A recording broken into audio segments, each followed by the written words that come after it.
And we're live. Hello, guys. It is David. We got Dennis on the box working the tech. Type of box on my ass. I mean, just a box, dude. It's a small box, not a very big box. All right. We have not done one of these Vegas is dying shows in a while, and this is a perfect opportunity. And we're doing this because David did an interview for a local news station, and they took a few quotes. They came here, interviewed me, and it went out on the wire, so to speak. So it got picked up. And I've been getting calls and commentary and people emailing me. And so I thought I would set the record straight on what I actually know and the positives and the negatives and share some truth and transparency with all of you. But definitely some of the things were taken out of context. And I wanted to clarify, a lot of what was said. So this is about that. And it is the story they want to write is how Vegas is being negatively impacted by everything that's going on in the world, which, as you know, a lot of chaos in the world.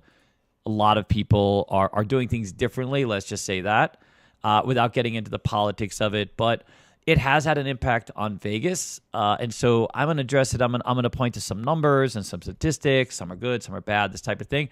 And talk about what I know as an insider. As you guys know, or most of you know, I own a trade school here in Las Vegas for casino dealers. We also own a player development center called Casino Quest. So I own CEG Dealer School and Casino Quest, and myself and my business partner Alex. And we also have some online things that are related tangentially to casino gaming and education. Primarily, our focus is education, by the way. Okay, go ahead. Before anyone mentions it, if you're wondering where Alex is, he's in Europe, so you won't be seeing him. He's in Europe going boom, boom, boom, dude. He's at an EDC concert. And DEF CON's stronger than EDC. Oh, it's stronger than EDC, yeah. So he is literally listening to sound vibrating off the walls, right? I mean, that's really, to me, that's all that. But anyways, congratulations, Alex. Hope you're enjoying yourself. He's taking a 2-week break, which, by the way, me and Dennis are going out on 2 weeks. We're going to make it as far as Snapper in Tennessee. I'm just going to put that out there real quick. And we're going to map out our route. But basically, we're going to go through players. We're going to go through Lake Charles, Louisiana, Baton Rouge, New Orleans, on to Biloxi, and then up to Nashville.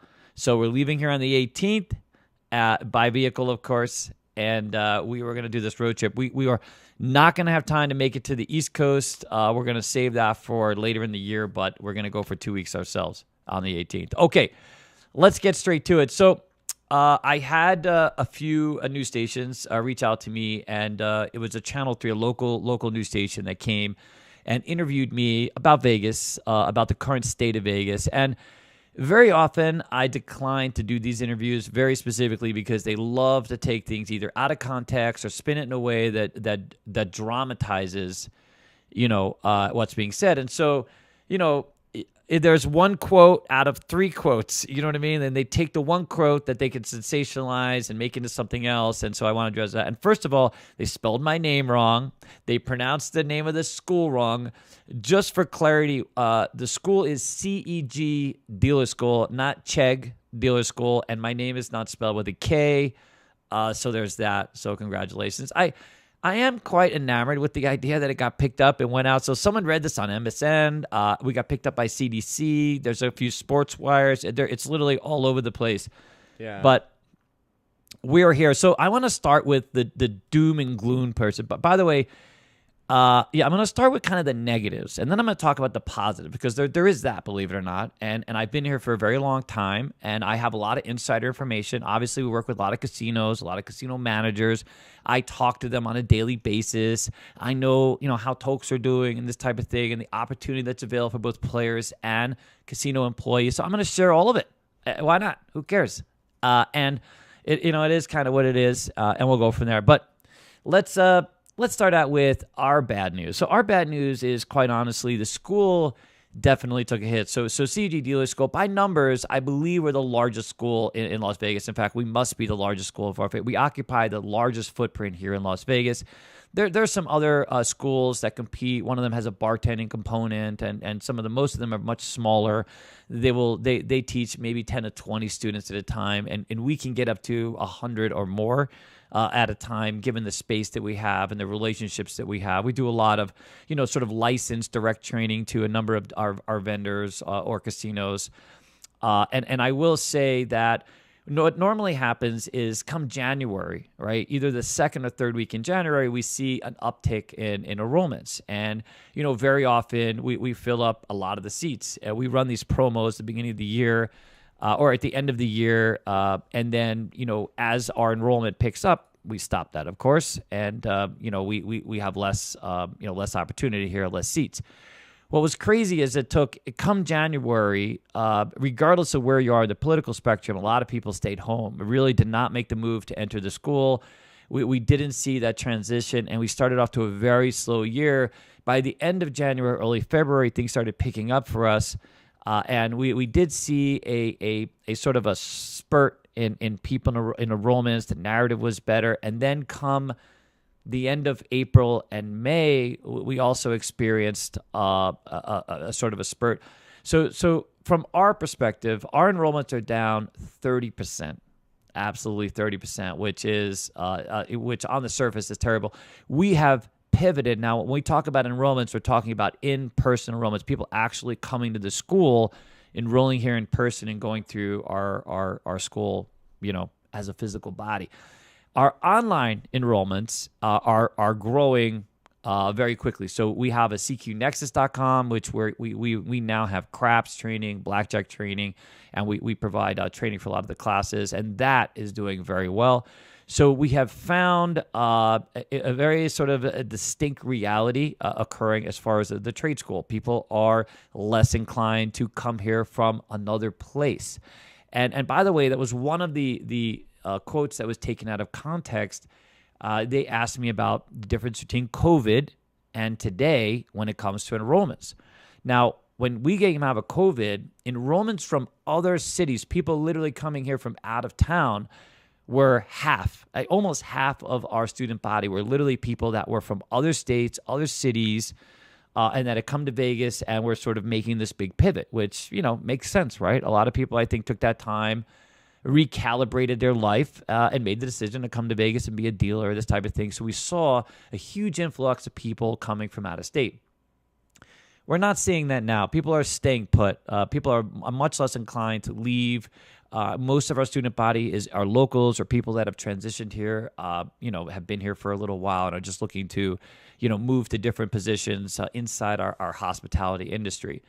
But 30% is a big hit. It's definitely worrisome. We went a period of 2 weeks one time without seeing a single new student, which it's not just us, by the way. It's not for lack of great reviews. We have all that. It's not for our prices. Our prices are competitive. There is a group of dealer schools here basically have all the same prices. There's another school. There's also one school that has absurd prices because they take student loans and this type of thing. So it's a kind of a whole different reality. But we have now seen more of an uptake. People have gained a little bit more confidence. People are coming back to the school. Even casinos, by the way, are sending people to school, are looking to create opportunities that way. Here's the interesting sort of positive spin on this. There are no less jobs for our graduates. So one of the things that I was quoted as saying or was sort of misconstrued is that maybe there aren't the same opportunities. That's not what I said.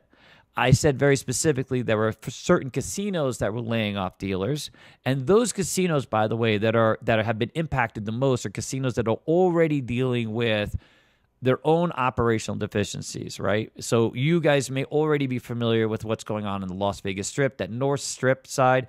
There's casinos there that are struggling, right? They open at a difficult time. Maybe their own business decisions have put them in that position, compounded by everything else that's going on in the world. And so those casinos specifically have been laying off dealers, have been in some cases reducing the salaries, have been decreasing opportunities for obviously new staff, and have seen their toke rates or tip rates go down. So that happened, and I think that was going to happen irrespective of what else is everything else that's going on in the world. I think it's just been compounded by what's going on in the world. The interesting thing about Vegas now is the local market is very strong and has remained strong. Now, there has been a softening to some degree on the rack rates, so there are better rates that people can buy into to stay at local properties. But local properties are doing great, are very healthy. In fact, I've seen some growth. Boulder, the casinos along Boulder Highway, the casinos downtown that service a local population, and there's a reason for that. And I'm going to get to that in a second. So we're going to give you some hard numbers. So the dealers that we are graduating from here, guess where they're going? Well, they're going to local casinos. That's where you go. You break in at a local casino, and then you move on to strip places or these casinos that might be experiencing some downturn. Now, it's interesting because the one quote they got right correctly was when I discussed how dealers transition in this business. They go from a break-in place to a mid-tier strip type, a strip property, right? And we want those strip properties to be healthy. We want those strip properties to be growing. We want those strip properties to be doing well because that then provides this sort of mid-tier opportunity somewhere for these dealers to go once they break in, right? And that's clearly that's the way it works. But you can't take those two quotes out. That's the frustrating part of it. And I was called yesterday. I did another interview with a company yesterday, and I tried to really toe a line, but I wonder, it might be just too hard to toe that line, right? Because they're literally looking to sensationalize as much as possible. But it's fine. That's why we're here. And hopefully enough people get to see this. And if they call me, I'll just refer them to this video. Okay. So here's what I want to talk. I want to give you guys a sense of really what's happening in Vegas. So number one, without having a very specific, and no one's sure exactly if this number is exact, but it's close, and we know it's close. There's 1 million less people have come to Vegas in just the last 4 months. Now, this is a town that gets a lot of people come here, right? So we get 40 million people a year, something like this. So 1 million people sounds like a lot. It is a lot. And those 1 million people, I don't know why I keep holding up 4 fingers, dude. I'm like, maybe that's 1 million in your million. That's in my head. It's 1 million people. But 1 million people is a lot of people. Now, most of these 1 million people, I will say, are people that are specifically tourists, right? That are coming from markets or that are not coming from markets, that are playing into some of the geopolitics, the tariffs, the immigration issues, that we're experiencing.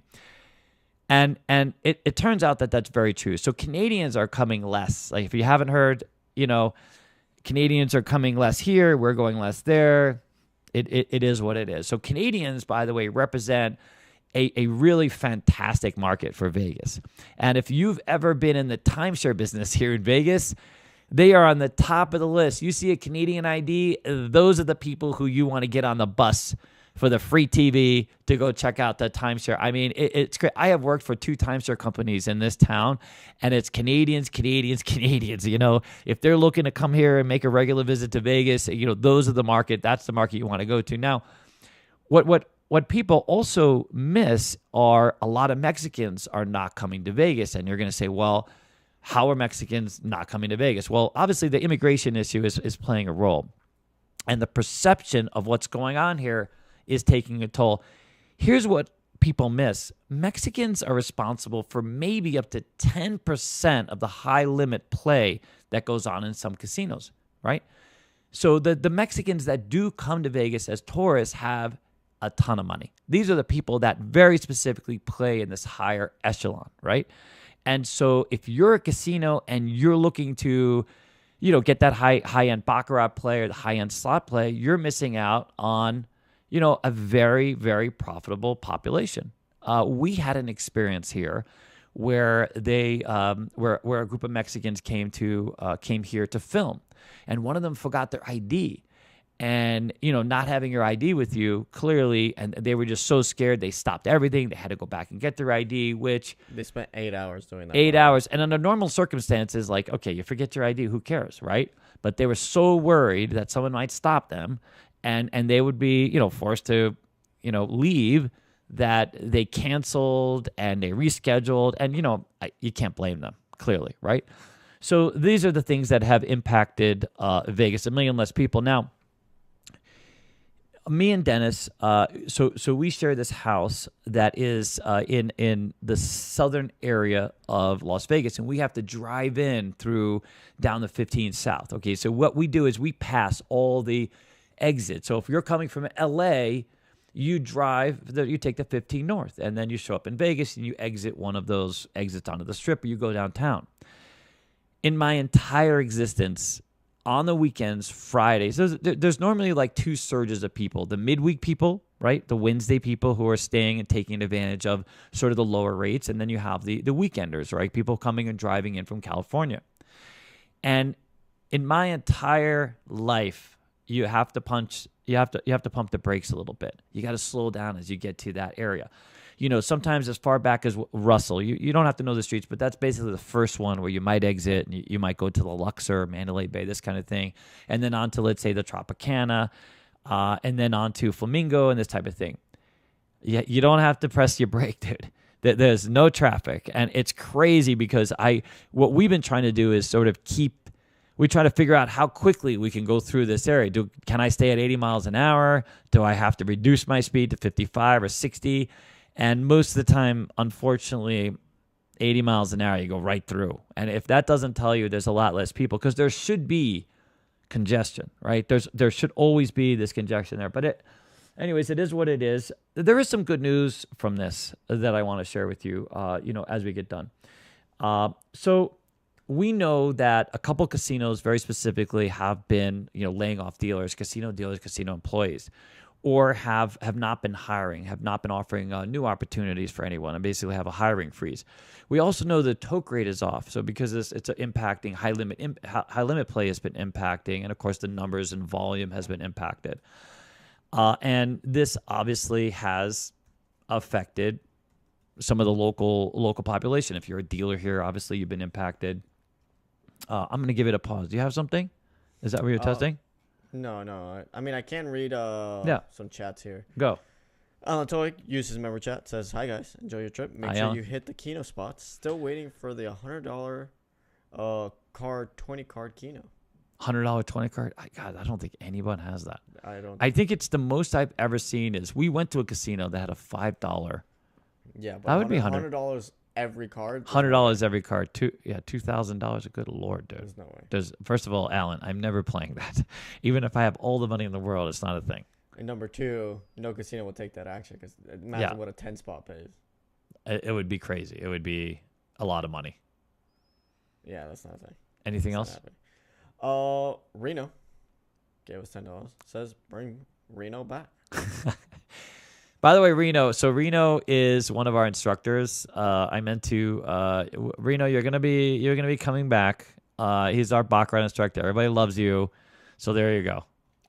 Oh, someone was asking how is July for Vegas.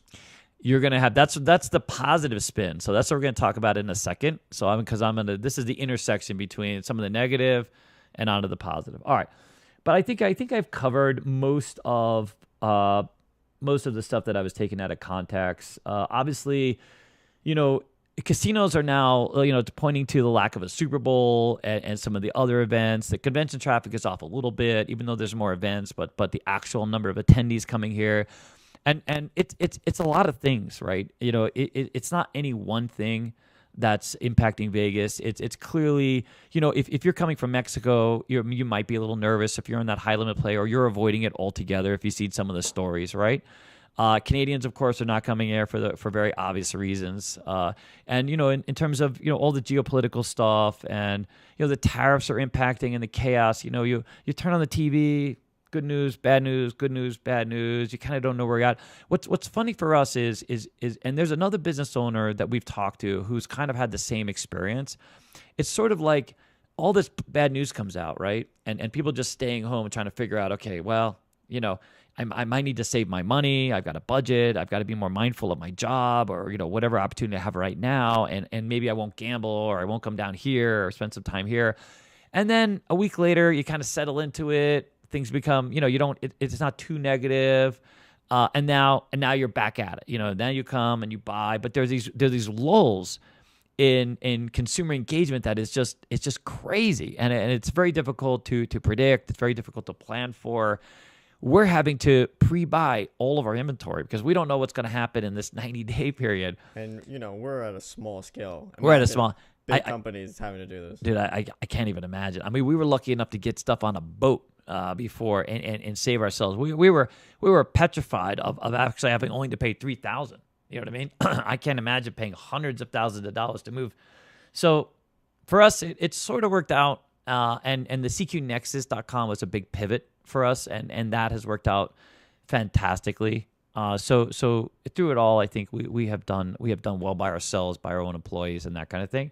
Okay, now what I'm going to do is I'm going to look. We're going to go to the positive. So here's what I will tell you.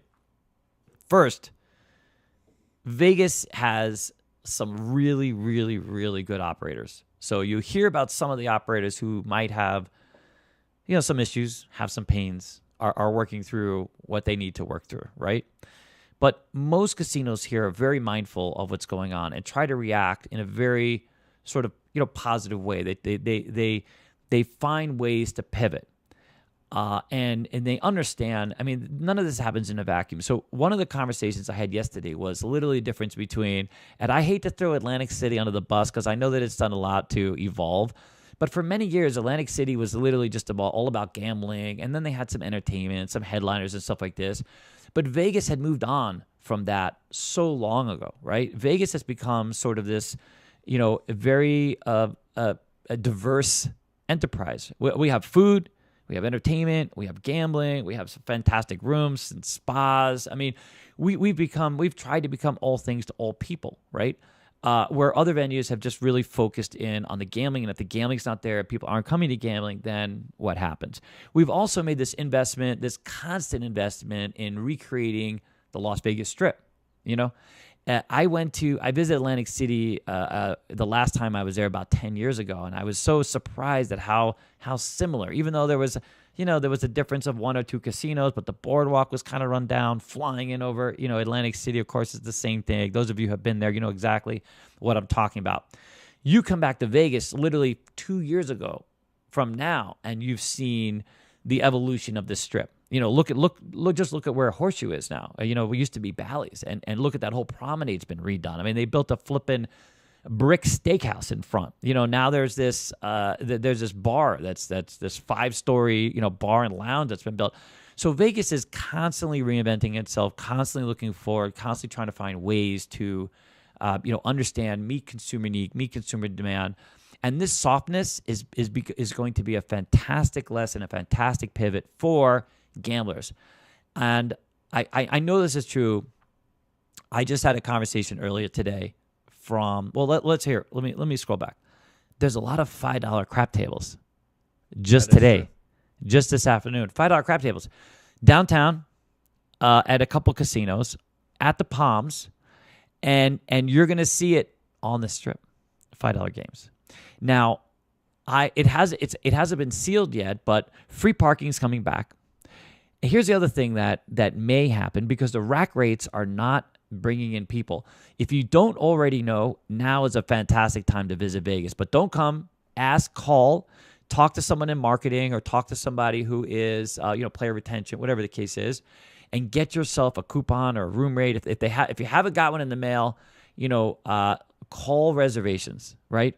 Call, have a conversation. Do you know that you can do that, by the way? Especially if you're someone who is going to play at all. There's lots of opportunity to get a casino rate, especially if you go to a one-off casino. There's a lot of casinos that are willing to say, you know what? We'll take the risk. You're telling us you're going to come here and you're going to play? Well, we'll give you this opportunity to come here and to play. But guess what? If you don't come and play like you say, then we're not going to offer it again, obviously. But there's always opportunities to have a conversation. It's not like a bazaar or anything, but there are opportunities to get a coupon, to get a better rate than what's listed. Okay, you heard it here. Now, I do know that they are rethinking the resort fee because it pisses off a lot of people. And they're also trying to find a way to increase value, besides the room rates, because the room rates aren't really moving the needle right now, even though the room rates are pretty cheap. I just had a player with me who paid $100 for 2 nights with room credit. Wow. At a decent casino. $100, no resort fee. So that was the thing that made it the greatest deal ever, is because there was no resort fee.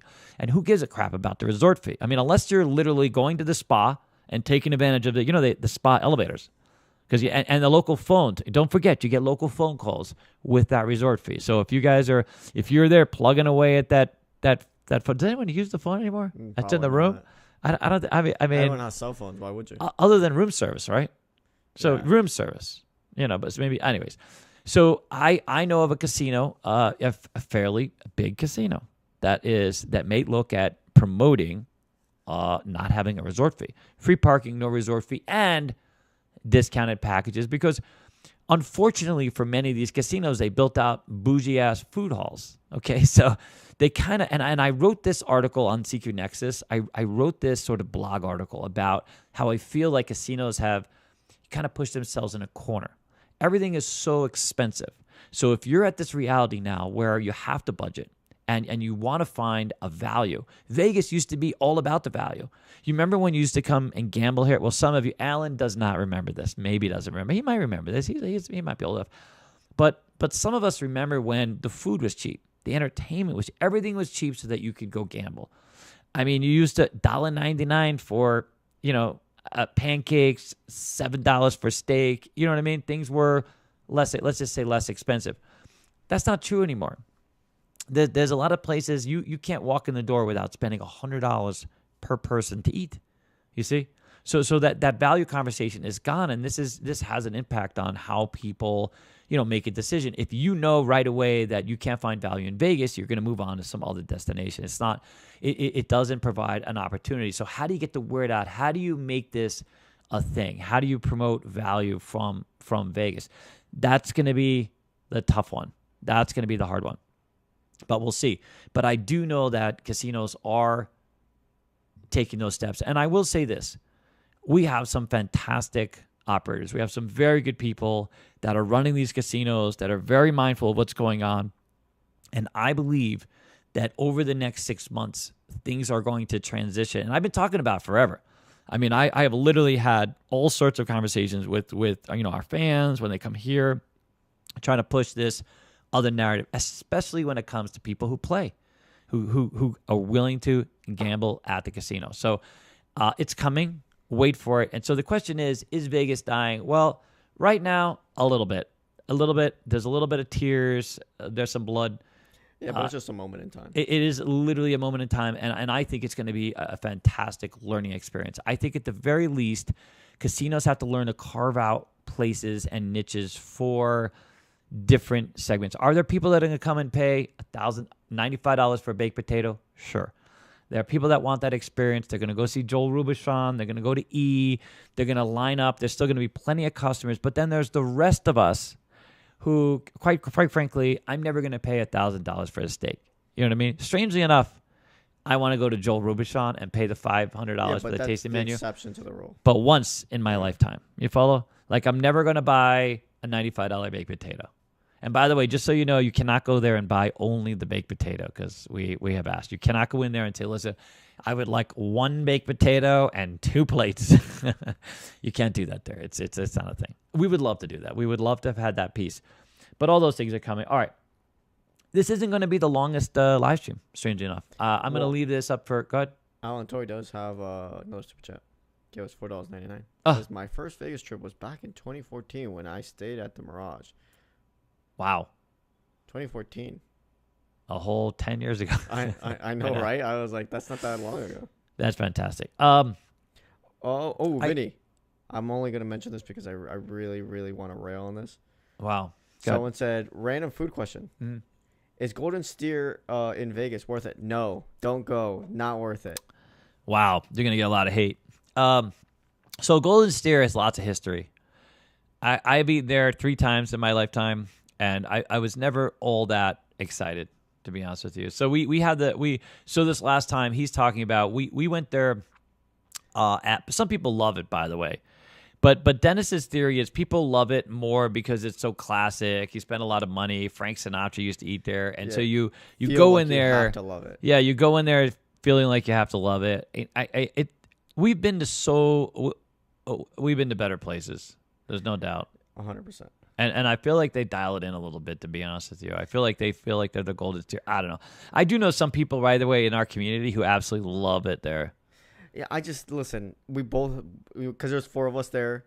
We had both specials that were going on that night, and both of them were just not that good.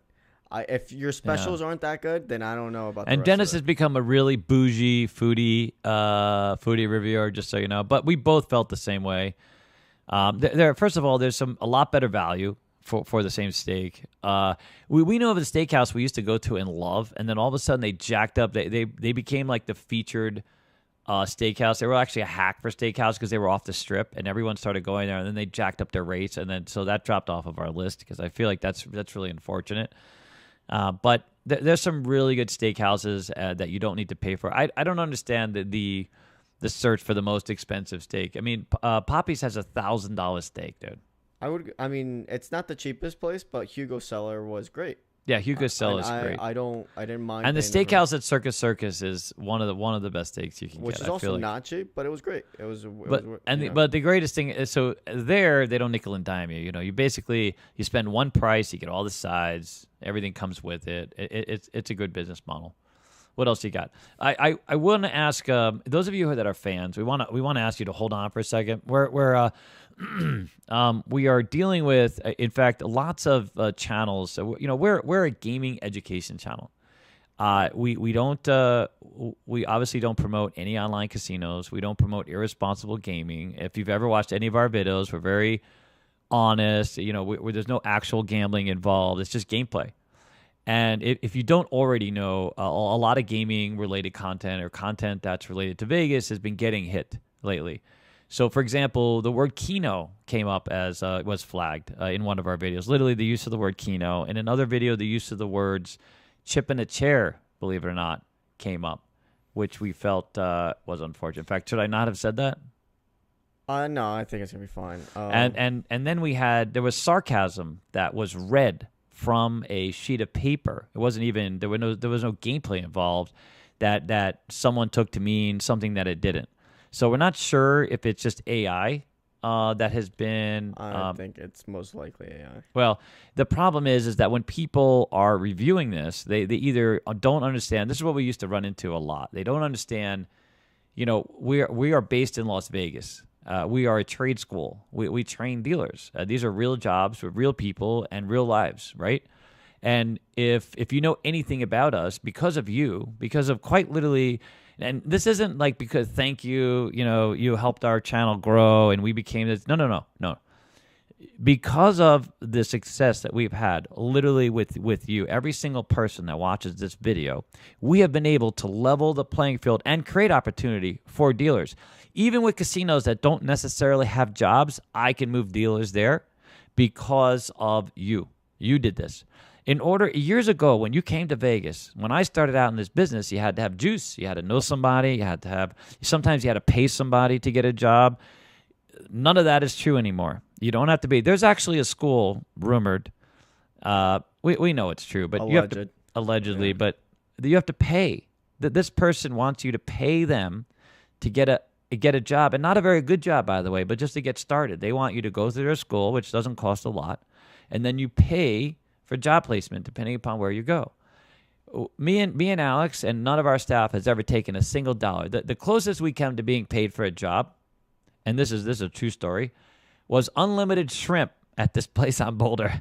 And we used to send them. So they used to have sort of this dancing dealer pit, and we sent them a few, and they brought us down and fed us unlimited shrimp, dude. Okay? So if full transparency, because I feel like, you know, that for that time, but You created a level playing field. Every single dealer that graduates our facility, if they can pass the audition, I can get them a job.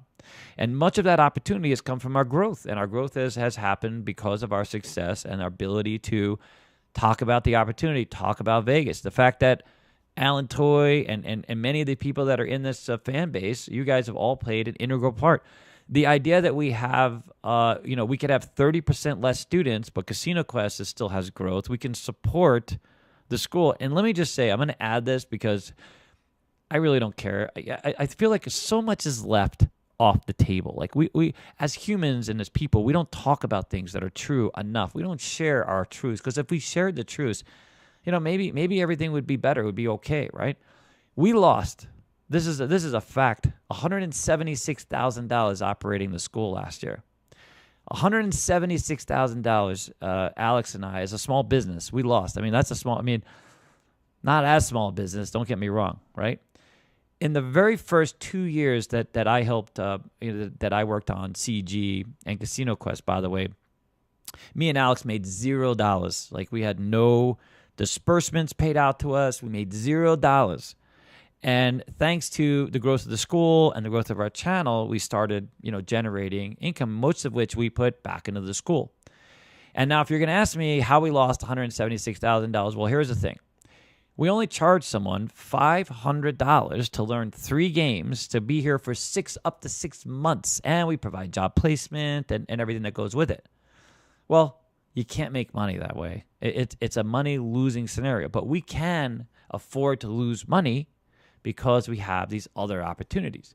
Because you guys go to cqnexus.com and you buy our merch, you interact with our staff here. When you come to Vegas, you come to Casino Quest, and we're able to kind of maintain this opportunity for people, because if you don't believe this is our passion, you have not heard our voices at any time in recent history. I wrote a letter to our community manager and kind of discussing, how YouTube has played a role in the growth of our school, and more than that, by the way, the opportunity that so many people have gotten, because we have provided real jobs for up to 8,000 people in the course of the time. So you may not like us, you may not, appreciate us, you might have all sorts of things to say about Alex and David, but there are a lot of people working in very good positions, right? I have so many stories. One of these days, I would love to just share so many stories. My first story here at the school was this girl named V. She was Vietnamese who came here with absolutely nothing. And we helped her go through the school, find a job, and she bought a car for the first time in her entire life and came to school, and she cried, and we took pictures and this type of thing. Most recently, we had these Ukrainian immigrants that came here, both of whom are working high-end jobs within about a year. You follow? Who we put the son through the school for free. Again, another reason why we lost so much money, right? And the mother, they support many older people, and that they all live in the same house, and they support each other and this whole thing. And so, the mother, when she first signed up at the school, she was very nervous. She didn't speak any English. She had to bring her son in here to translate, which is why we gave him the school for free. And then he ended up becoming a dealer on his own. But she was very nervous. She cried a lot, and she was very fearful that we were going to be able to help her because, she didn't speak any English. But, she made it through. We got her a job. We didn't just get her the first job. We got her the second job and the third job, right? And we helped them sort of, create a life. And so now it's crazy. These words that we're being dinged for are just very unfair. There's a lot of people in this space that don't have nearly as much to lose. I know that nobody wants to lose, but for us, we don't make a lot of money on YouTube. I mean, it's just a fact. Our other businesses do better. Nexus does better. These types of things. But YouTube only pays for media. Doesn't contribute all that much to the school. That wasn't always true, because we used some of that money to help build out Casino Quest at one point. And, when COVID hit and all of our business went out of business, it was literally just YouTube that helped us kind of survive that and pay at least some of the rent, right? So that was true. But now that's no longer a thing. The algorithm has changed a lot. So the income, the number of views you need versus income. And quite frankly, there's a lot of channels that go out and they dunk, a lot of money. They spend a lot of money to get a result. And then they will tell you most of those channels aren't making money either, because they're losing most of the money that they're making, right?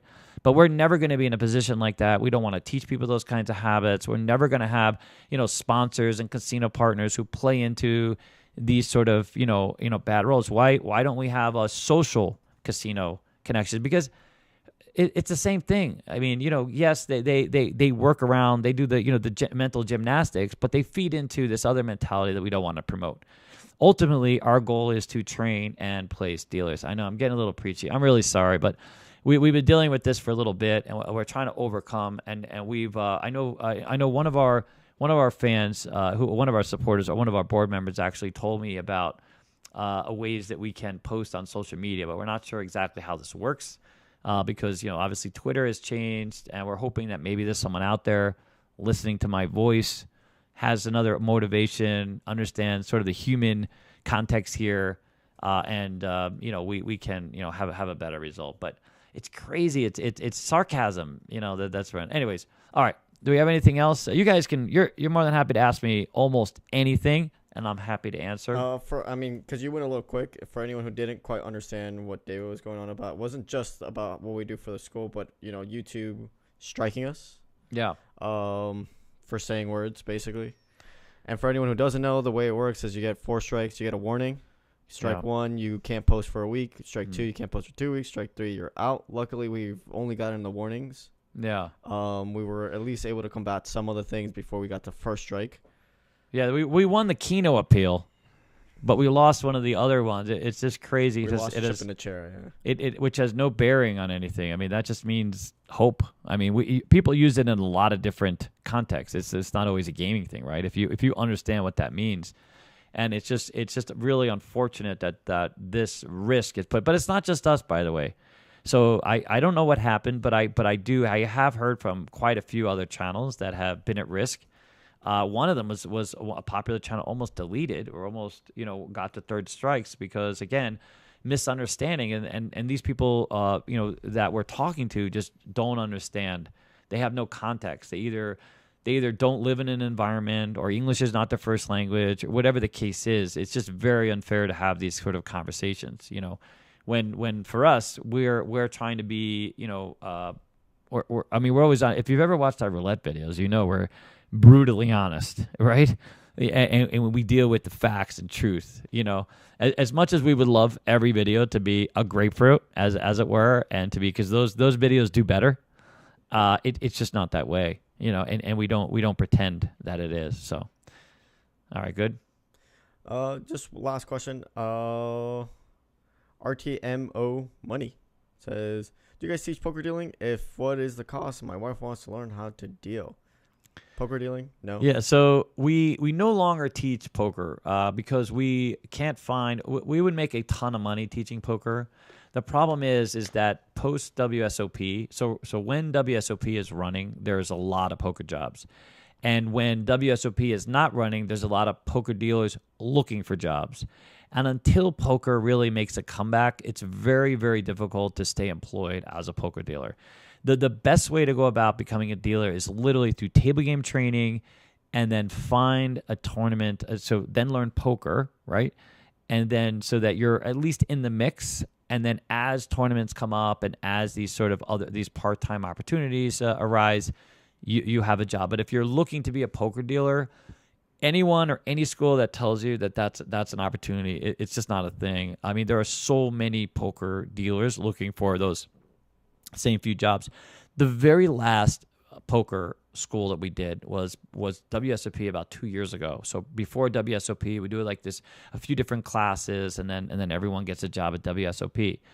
And one of the reasons why we committed to that class is we had a few casinos that had committed to maintaining these new tournament tables, this sort of a higher level of activity. Bally's, now Horseshoe, was one of those casinos. And then ultimately, after WSOP dispersed, they ended up hiring one person. When at first they were looking for 12, only one person ended up getting a job, and the rest of them are, coming back looking for me, to find them other opportunities. They just don't exist.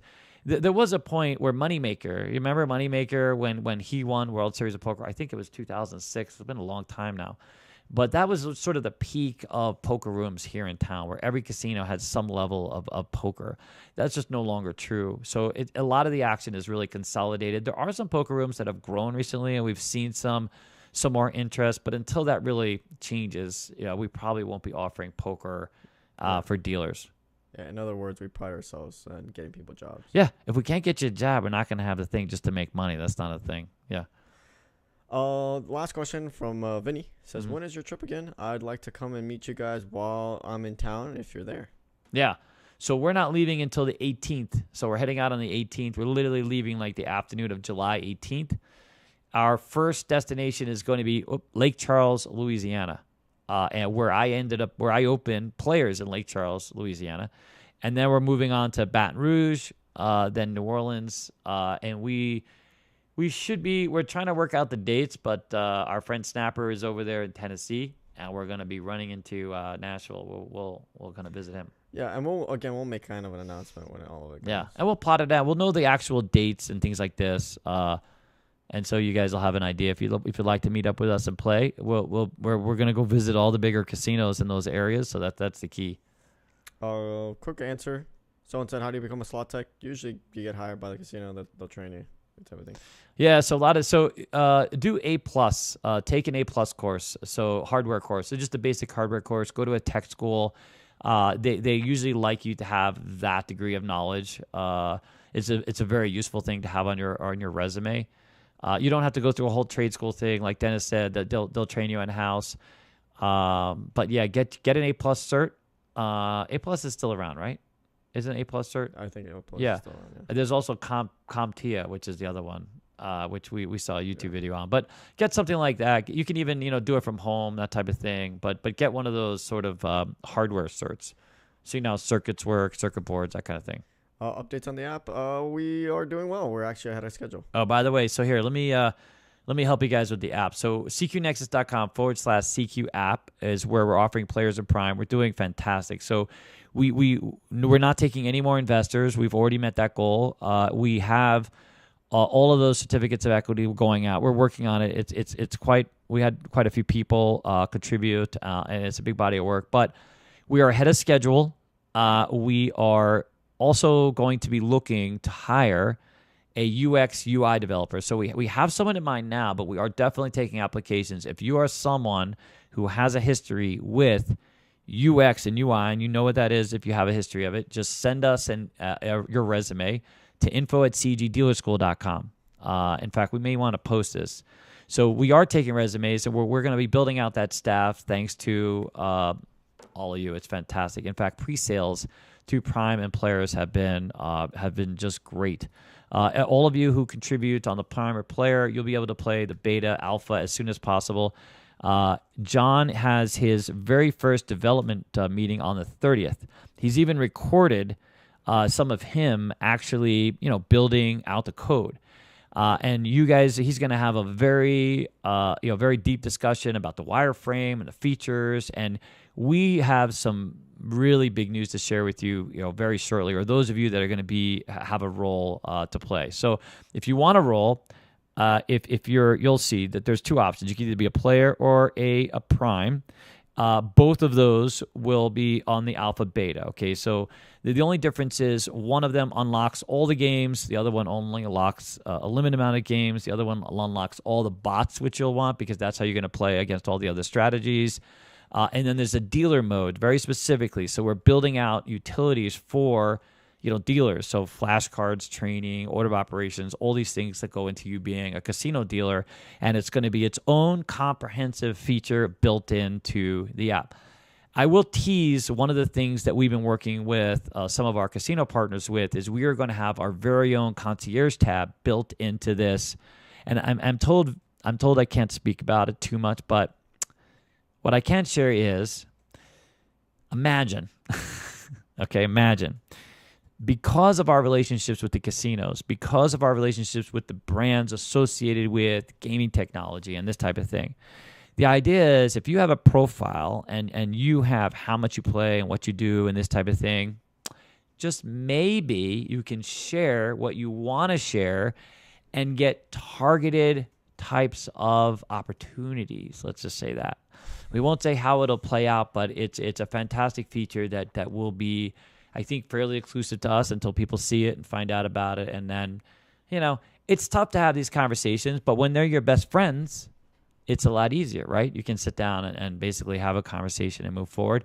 We've also picked up a new client who, part of our social media will be very well informed. You guys will see very quickly.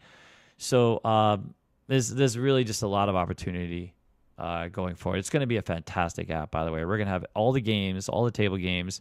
It's going to be an educational app, obviously. There's going to be no in-game ads. There's going to be no disconnect. You'll be able to download it locally and play it locally. No tokenization, no gamification. You know these social ones where you buy sweepstake tickets, whatever the case is. None of that. It's literally just pure playing. You can play, strategize, analyze multiple bots, all the games. There'll be a dealer mode. There'll even be a utility mode. We're making this sort of a special back-end mode available to casinos because we have this other business that we're evolving on the visual table game side. So we teach surveillance and supervisors. So because of the data that will be populated in the gameplay parts of it, we will make those available on the floor of a casino. Okay, no long-winded answers anymore. Okay. Derek Silva, $4.99. Derek says, loaded. when will you be in Lake Charles? So Lake Charles, we're going to try to get there, I think, the 19th or the 20th. That'll be the first place. We're going to book it right to there, nonstop. And we'll set harder dates a little. We will post harder dates. Yeah, because Derek is close to, we're going to, because I hear it's like this tourist town now. It's got a bunch of boats. When I was there was only one. There was no place to stay. I had to stay in this mobile home with Cujo jumping on my car. That was the only option. It was just players. It was Merv Griffin, by the way. It was players Lake Charles, yeah. Okay. Say the line. Oh, God.